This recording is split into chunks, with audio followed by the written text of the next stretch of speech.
Écrit à l'ange de l'église d'Éphèse.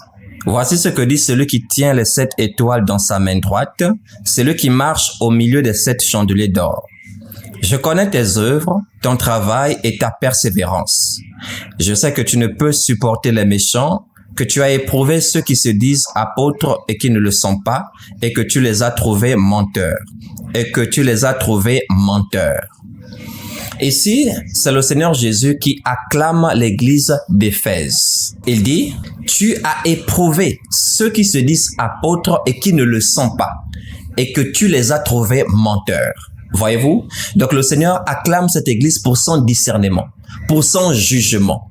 Elle a éprouvé, examiné la prédication de ces prétendus apôtres et elle s'est rendue compte, cette église, que ces soi-disant apôtres n'étaient que des menteurs. Donc, elle a éprouvé, ensuite elle a émis un jugement. C'est-à-dire, ce sont des menteurs, des faux apôtres. Or, aujourd'hui, quand nous faisons autant, c'est-à-dire que nous examinons les prédications des soi-disant prophètes de ce siècle et que nous constatons que cela n'est pas en conformité avec les Écritures et que nous avertissons le monde en disant ces hommes sont des menteurs et des faux prophètes. Parmi ceux qui nous écoutent, il y a ceux qui se lèvent pour dire pourquoi vous jugez? Jésus a dit de ne pas juger. Or ici, dans Apocalypse chapitre 2, nous voyons clairement l'Église juger les faux apôtres. Elle les a trouvés menteurs. Et l'apôtre Paul déclare dans 2 Corinthiens chapitre 11 verset 13, ces hommes-là sont des faux apôtres, des ouvriers trompeurs déguisés en apôtres de Jésus-Christ. Voyez-vous? Donc l'Église a reçu de Dieu la capacité de discerner. L'Église a reçu de Dieu la capacité d'examiner les prédications. Selon 1 Jean chapitre 4 verset 1 qui déclare « N'ajoutez pas foi à tout esprit, mais éprouvez les esprits. » Et après avoir examiné, nous pouvons très bien déclarer que ce sont des menteurs, comme ce que nous venons de lire ici. Maintenant, qu'en est-il de Matthieu chapitre 7 verset 1 qu'on nous brandisse très souvent pour dire « Mais pourquoi vous jugez ?» Il y en a même qui nous disent « Nous aimons bien vos prédications, nous apprécions bien la parole que vous annoncez, mais ce que nous avons contre vous, c'est que vous aimez juger les autres. Pourquoi vous aimez juger les églises? Pourquoi vous aimez juger les prédicateurs? Nous avons reçu le droit de juger les faux prédicateurs à la lumière des Écritures. Et c'est ce que j'aimerais vous partager aujourd'hui afin que vous soyez éclairés. Alors, nous allons ouvrir d'abord Matthieu chapitre 7 verset 1 sur lequel beaucoup s'appuient pour déclarer qu'il ne faut pas juger. Ouvrons ce texte. Il est écrit dans Matthieu chapitre 7 verset 1 « Ne jugez point afin que vous ne soyez point jugés. » Déjà, j'aimerais attirer votre attention. Jésus n'a jamais dit « ne jugez point ». Mais il a dit « ne jugez point afin que vous ne soyez point jugés ». Est-ce que vous comprenez? C'est là toute la différence. C'est-à-dire, afin de ne pas être jugé par Dieu, il ne faut non plus juger. Donc on comprend que celui qui juge, selon ce passage, lui aussi recevra un jugement. Est-ce que vous comprenez? Il dit « ne jugez point » afin que vous ne soyez point jugés. Maintenant, arrêtons-nous un instant. Puisque Jésus interdit de juger afin de ne pas être jugé par Dieu en retour, cela veut donc dire que ceux qui ne jugent pas échapperont au jugement de Dieu. En d'autres termes, je peux vivre dans la méchanceté, mais à partir du moment où je n'ai pas jugé un autre qui vit dans la méchanceté, Dieu ne me jugera pas pour ma méchanceté. Je ne sais pas si vous comprenez. Donc ce passage nécessite une compréhension approfondie. Car à travers ce passage, nous pouvons très bien voir un moyen d'échapper au jugement de Dieu. Mais de vous à moi, pensez-vous sincèrement que c'est parce que vous vous gardez de juger les autres que vous échapperez au jugement de Dieu? Dans Ecclésiaste chapitre 12 verset 16, il est dit « Dieu amènera toute œuvre en jugement ». Et dans 2 Corinthiens chapitre 5 verset 10, l'apôtre Paul le dit, il nous faut tous comparaître devant le tribunal de Christ afin que chacun reçoive selon le bien ou le mal qu'il aura fait étant dans ce corps. Donc nul n'échappera au jugement de Dieu. Pourtant ici Jésus dit, ne jugez point afin que vous ne soyez point jugés. Vous voyez? Donc on peut très bien utiliser ce passage pour dire, en fait, on nous enseigne ici un moyen d'échapper au jugement de Dieu. Donc, pour échapper à ce jugement, il me suffit de ne pas juger mon prochain. Mais, de vous à moi, est-ce que nous pensons vraiment qu'il y a des gens qui vont échapper au jugement de Dieu? Nul n'échappera au jugement de Dieu. Il amènera toute œuvre en jugement, selon Ecclésiaste 12, verset 16. Et tous les saints doivent comparaître devant le tribunal de Christ, sans exception, afin que chacun reçoive selon le bien ou le mal qu'il aura fait étant dans ce corps. Donc, nul n'échappera au jugement de Dieu. Mais pourquoi ici Jésus dit, ne jugez point afin que vous ne soyez point jugés? Il nous suffit simplement de comprendre ce passage dans son contexte. Donc, nous allons reprendre Matthieu chapitre 7. Nous allons lire du verset 1 jusqu'au verset 5. Il est écrit, « Ne jugez point, afin que vous ne soyez point jugés. Car on vous jugera du jugement dont vous jugez, et l'on vous mesurera avec la mesure dont vous mesurez. Pourquoi vois-tu la paille qui est dans l'œil de ton frère, et n'aperçois-tu pas la poutre qui est dans ton œil? Ou comment peux-tu dire à ton frère, laisse-moi ôter une paille de ton œil, toi qui as une poutre dans le tien? Hypocrite. Soulignez bien cette expression. Hypocrite. Ôte premièrement la poutre de ton œil, et alors tu verras comment ôter la paille de l'œil de ton frère. Amen. Est-ce que vous avez compris? Dans ce passage, Jésus s'adresse aux hypocrites. C'est ce que beaucoup n'ont pas compris. Il s'adresse à ceux qui ont la poutre dans leur œil, mais qui voient la paille qui est dans l'œil des autres. Est-ce que vous comprenez? Il s'agit de quelqu'un qui fait exactement la même chose qu'il reproche à l'autre. Il s'agit de quelqu'un qui fait même pire que ce qu'il reproche à l'autre. Voilà pourquoi Jésus met en garde cet hypocrite en disant, si tu juges, sachant que toi-même, tu as la poutre dans ton œil, alors sache que tu recevras un jugement sévère. Voilà pourquoi il dit, ne jugez point, afin que vous ne soyez point jugés. Autrement dit, l'hypocrite qui a la poutre dans son œil ne doit pas juger son prochain qui a la paille dans le sien. Est-ce que vous comprenez? Mais si, lui, ayant la poutre dans son œil, il se permet de juger l'autre qui a la paille dans son œil, alors cet hypocrite recevra un jugement sévère de la part de Dieu. Mais peut-être que vous ne comprenez pas encore bien. Ce que nous allons faire est simple. Nous allons reprendre Matthieu chapitre 7, versets 1 et 2, et nous allons ouvrir un autre texte de Jésus toujours afin de mieux vous éclairer. Il dit dans Matthieu 7, versets 1 à 2, « Ne jugez point, afin que vous ne soyez point jugés. Car on vous jugera du jugement dont vous jugez, et l'on vous mesurera avec la mesure dont vous mesurez. » Vous comprenez? Relevez, on vous mesurera avec la mesure dont vous mesurez. Prenons un autre texte de Jésus pour davantage éclairer ce point de vue. Marc, chapitre 4, nous allons lire le verset 24. Il est écrit, « Il leur dit encore, prenez garde à ce que vous entendez. On vous mesurera avec la mesure dont vous vous serez servi, et on y ajoutera pour vous. » Est-ce que vous comprenez? Nous retrouvons la même expression. On vous mesurera avec la mesure dont vous serez servi et on y ajoutera pour vous. Vous voyez? Donc, il y a un jugement double ici. On va d'abord te mesurer avec la mesure dont tu t'es servi pour mesurer les autres. Ensuite, on va ajouter pour toi. Est-ce que vous comprenez? Donc, c'est lui qui juge, alors que lui-même est répréhensible, recevra un jugement double.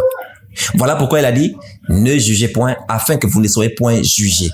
Cela ne veut pas dire que pour échapper au jugement de Dieu, il nous suffit de ne pas juger les autres. Non.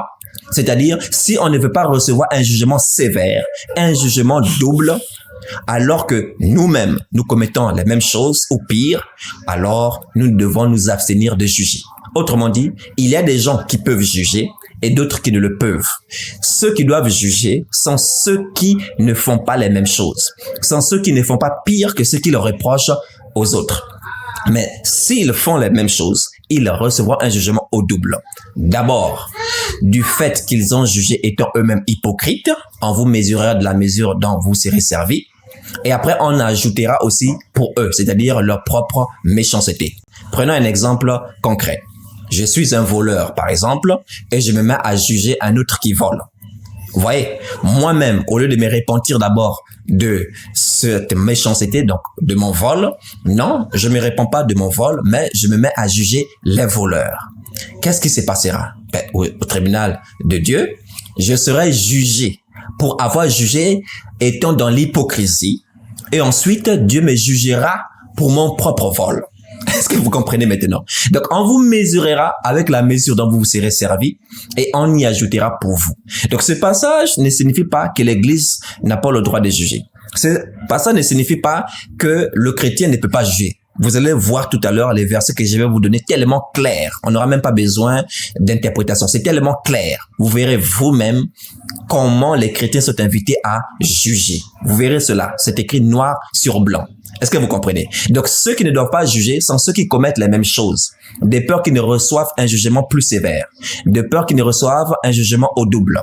Mais ceux qui n'ont pas la poutre dans leurs yeux, c'est-à-dire qui ne commettent pas les mêmes choses ou pire, ont le droit de juger.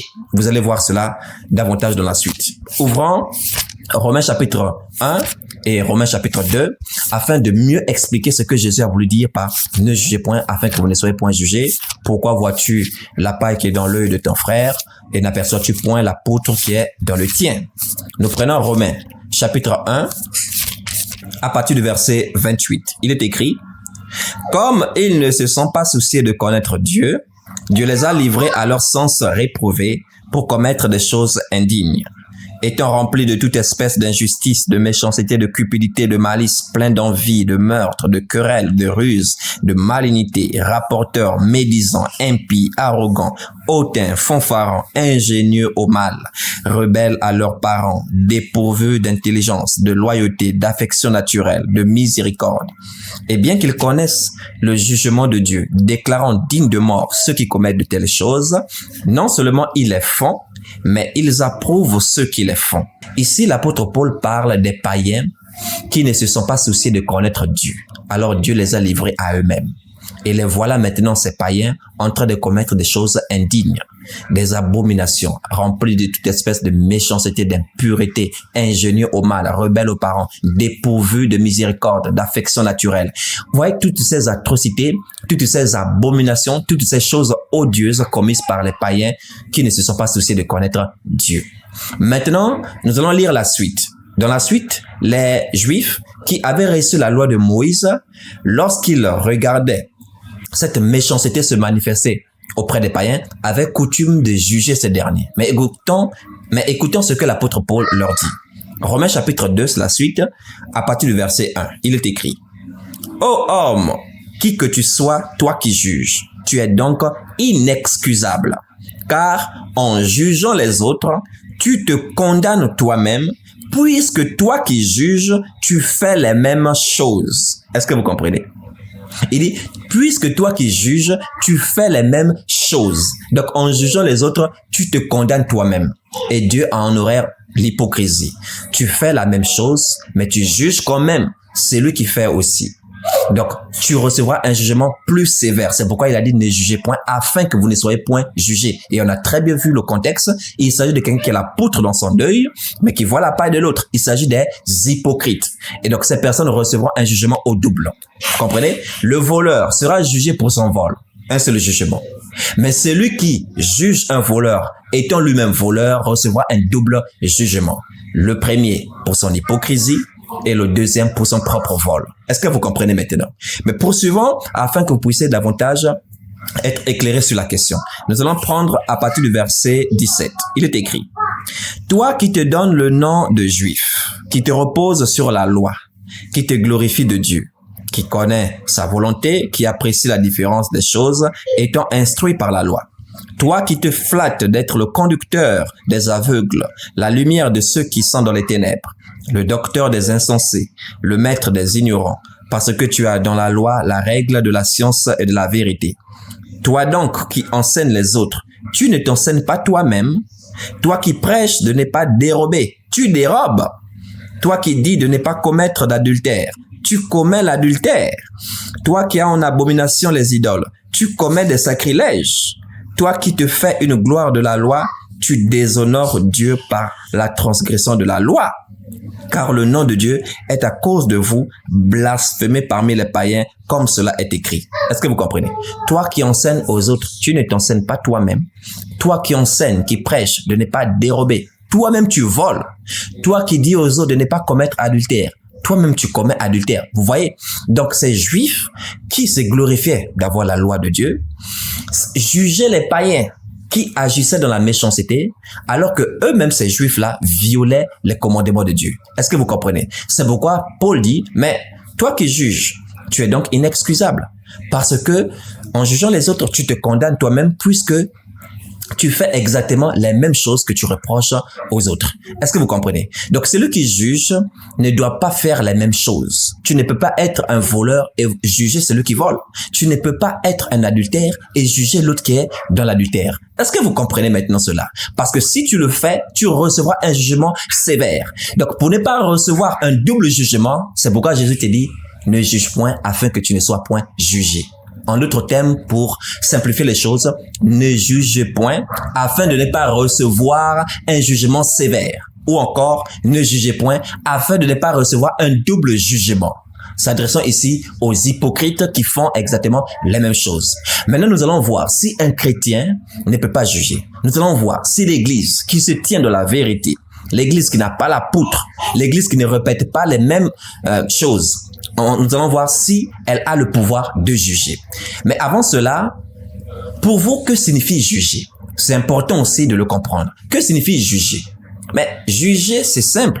Juger, c'est simplement exprimer un avis sur une personne ou l'action d'une personne comme étant bien ou mal, vrai ou faux, vérité ou mensonge. Est-ce que vous comprenez? On peut juger l'action d'une personne comme étant mauvaise. On peut aussi juger quelqu'un comme étant menteur ou comme étant méchant. Allons-y lire cela. 1 Corinthiens chapitre 5. Là, nous sommes dans l'église maintenant. Je vais prendre du verset 1 jusqu'au verset 5 d'abord. Il est écrit. On entend dire généralement qu'il y a parmi vous de l'impudicité et une impudicité telle qu'elle ne se rencontre pas même chez les païens. C'est au point que l'un de vous a la femme de son père. Et vous êtes enflé d'orgueil et vous n'avez pas été plutôt dans l'affliction afin que celui qui a commis ce acte fût ôté du milieu de vous. Pour moi, absent de corps mais présent d'esprit, j'ai déjà jugé comme si j'étais présent celui qui a commis un tel acte. Écoutez bien ce que Paul dit. Pour moi, absent de corps mais présent d'esprit, j'ai déjà jugé comme si j'étais présent celui qui a commis un tel acte. Donc Paul a déjà jugé. Au verset 4. Au nom du Seigneur Jésus, vous et mon esprit étant assemblés avec la puissance de notre Seigneur Jésus, qu'un tel homme soit livré à Satan pour la destruction de la chair, afin que l'esprit soit sauvé au jour du Seigneur Jésus. Est-ce que vous comprenez? Donc Paul dit, j'ai déjà jugé comme si j'étais présent. Voulez-vous me dire que Paul ignorait Matthieu chapitre 7 verset 1 où le Seigneur a dit, ne jugez point afin que vous ne soyez point jugés? Paul n'ignorait pas cela. Paul le savait très bien, mais il comprenait, il avait la compréhension de Matthieu 7 verset 1. Il savait que le Seigneur s'adressait aux hypocrites et non pas à celui qui ne répète pas les mêmes choses. Est-ce que vous comprenez? Donc Paul a jugé ici celui qui avait pris la femme de son père. Donc voilà dans l'église de Corinthe une impudicité généralisée au point que l'un d'eux a pris la femme de son père. Et les frères, au lieu de juger ce que le frère a fait, non, il laissait passer, fermait les yeux et il s'enorgueillissait. Paul dit, mais c'est grave ce que vous faites.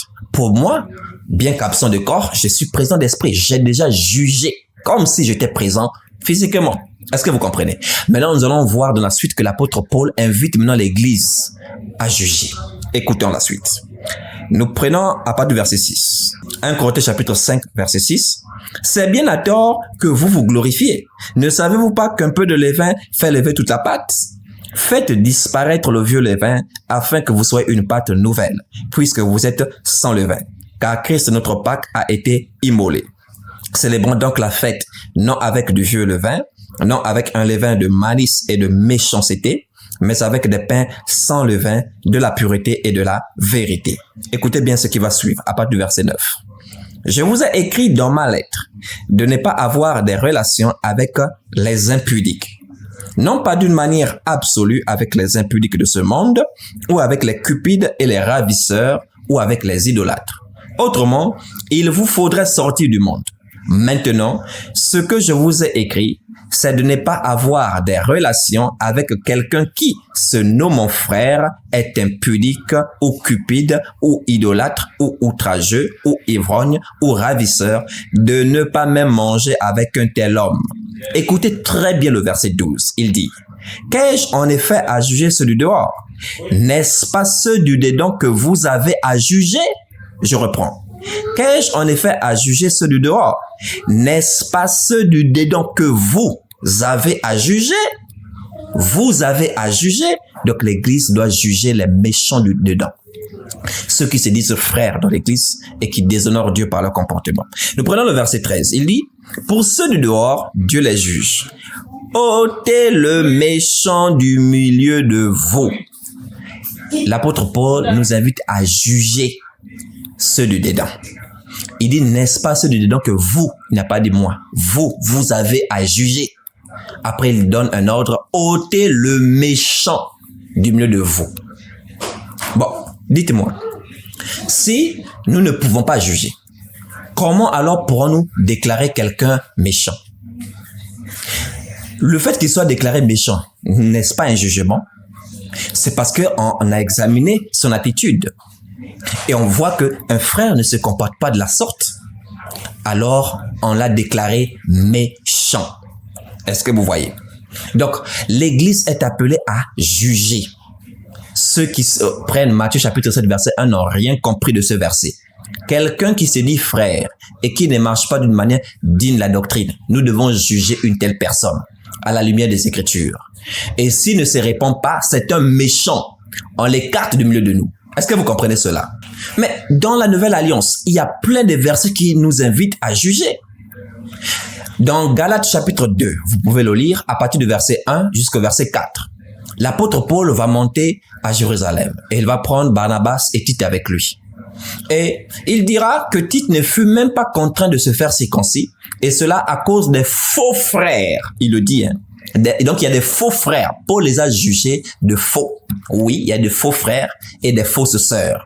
Quelqu'un qui n'obéit pas à la sainte doctrine de notre Seigneur Jésus-Christ, lorsqu'on ramène cette personne à la vérité et qu'elle refuse de se repentir, sachez que c'est un faux frère, c'est une fausse sœur.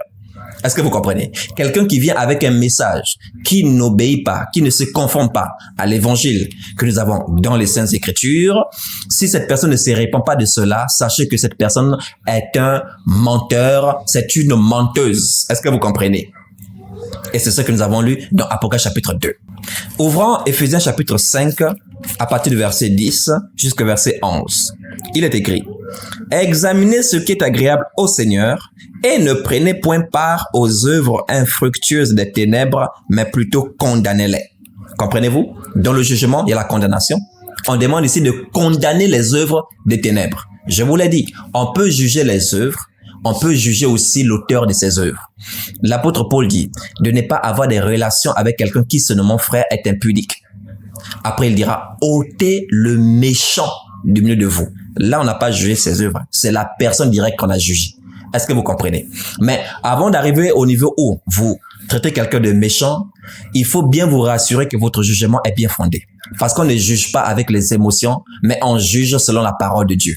Est-ce que ça aussi, vous devez le savoir? Et c'est par là que je vais finir par une exhortation pour celui qui juge et pour celui qui est jugé.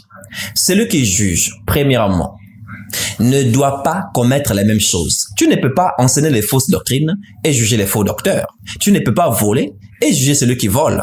Toi-même, tu dois te tenir dans la vérité. Tu dois commencer par enlever la poutre qui est dans ton œil avant maintenant de voir la paille que dans l'œil de ton frère. Ça, nous avons déjà vu cela. Ça, c'est le premier point pour celui qui juge.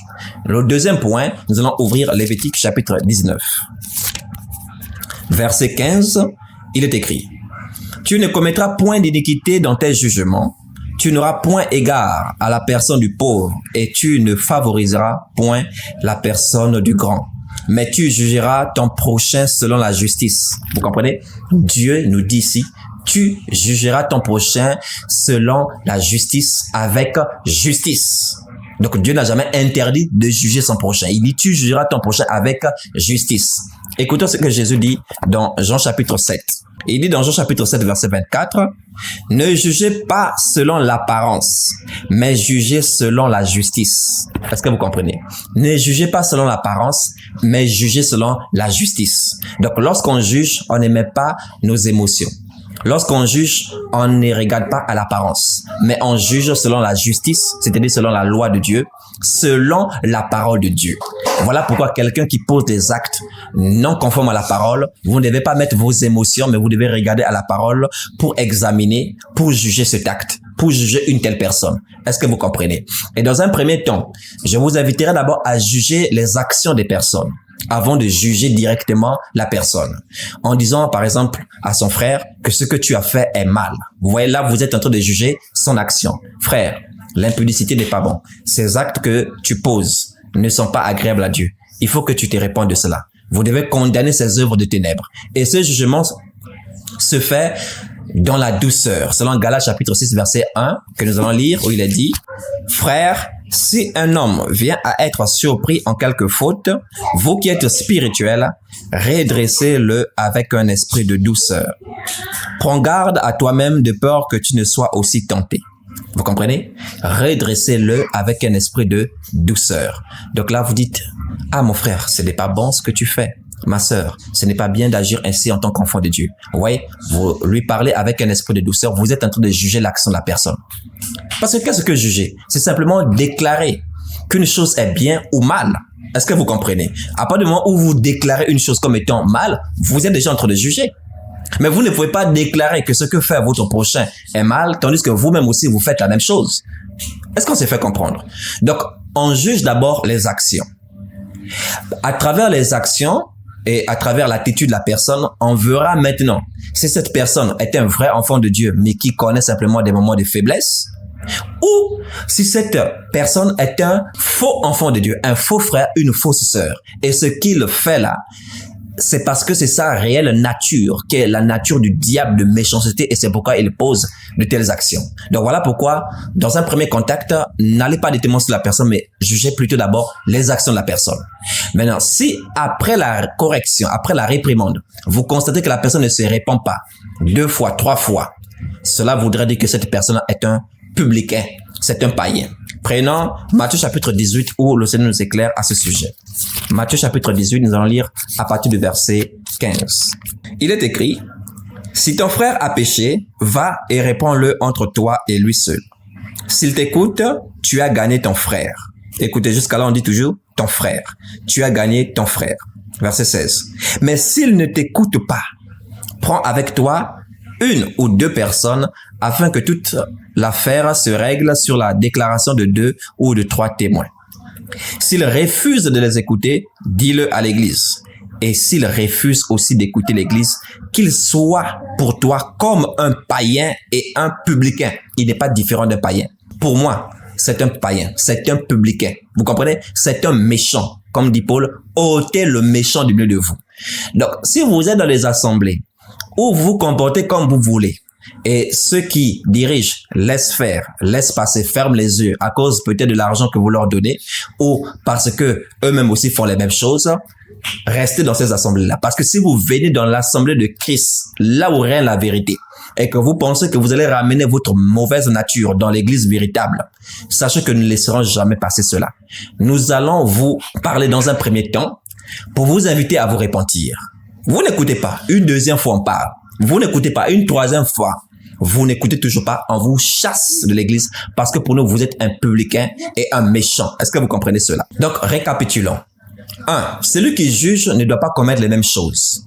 2. Celui qui juge ne doit pas juger avec ses émotions, mais plutôt en se basant intégralement sur la parole de Dieu, c'est-à-dire la justice. Et 3. Celui qui juge doit juger avec douceur. Donc, il doit commencer par juger les actions. Mais si on ne l'écoute pas, il peut juger la personne. Parce que celui qui juge peut employer la douceur, mais il peut aussi employer la dureté, la sévérité. Prenons un autre passage qui en parle. Dans 2 Timothée chapitre 2, versets 23 à 26, l'apôtre Paul dit à Timothée de reprendre les adversaires avec douceur. Mais avec Tite, il ne dit pas avec douceur. Donc on peut juger avec douceur, on peut juger aussi avec sévérité, avec dureté. Tite chapitre 1, verset 13 déclare ceci. Ce témoignage est vrai. C'est pourquoi reprends-les sévèrement afin qu'ils aient une foi saine. Reprends-les sévèrement afin qu'ils aient une foi saine. Vous voyez? Donc ici, on demande de reprendre ces faux docteurs-là sévèrement afin qu'ils aient une foi saine. Vous pouvez remonter plus haut pour comprendre le contexte. Et nous finissons par ce point pour celui qui juge.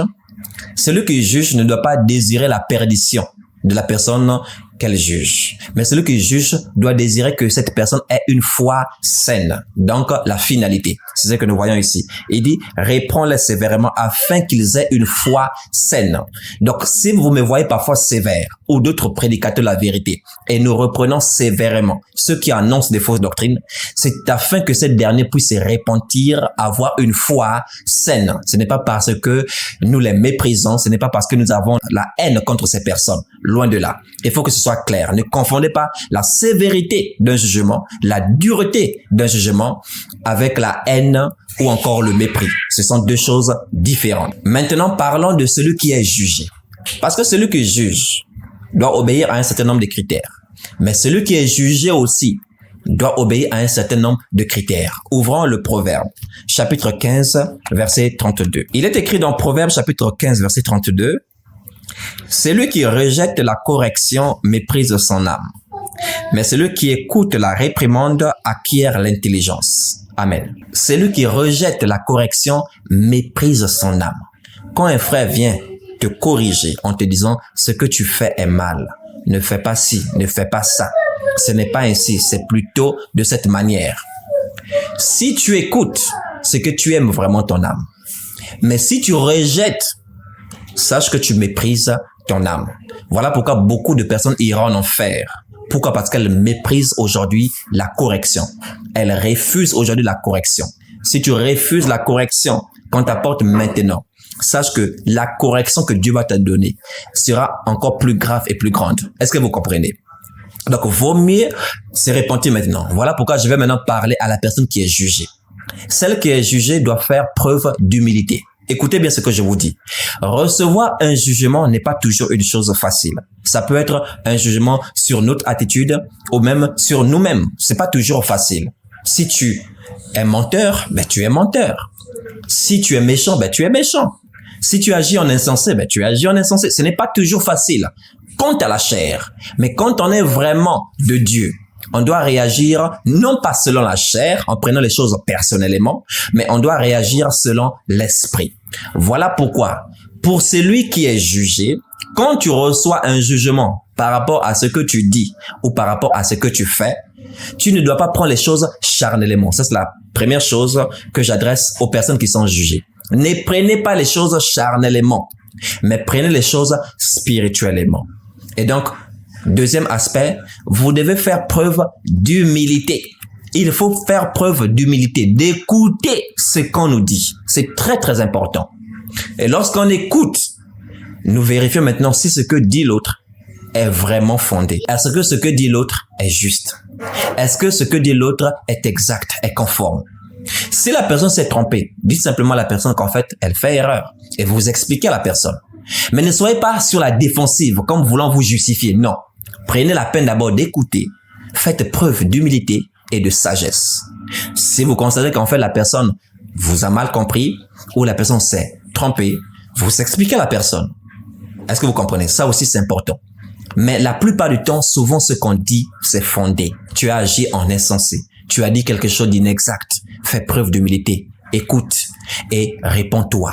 Parce que ce que la personne te dit est vrai. Ne cherche pas d'abord à savoir, est-ce que la personne qui me le dit aussi est un modèle? Est-ce que la personne qui me juge elle-même ne fait pas la même chose? Ça, ce n'est pas important. Si vous avez connaissance que cette personne fait la même chose, répondez-vous et en retour, vous pouvez aussi amener l'autre à la repentance pour dire, ah, tu m'as dit ceci, je me suis arrimé, j'ai rectifié le tir, mais j'aimerais que toi aussi tu puisses en faire autant. Est-ce que vous voyez? Là, il t'a gagné, tu l'as aussi gagné. Mais si tu te mets directement sur la défensive en disant, toi qui me juges, tu fais la même chose. Mais ça veut dire que tu refuses de te repentir. Et là, tu te perds. Et tu te perds lui aussi. Parce qu'il fait la même chose, il se perd. Donc, personne ne gagne dans cette affaire.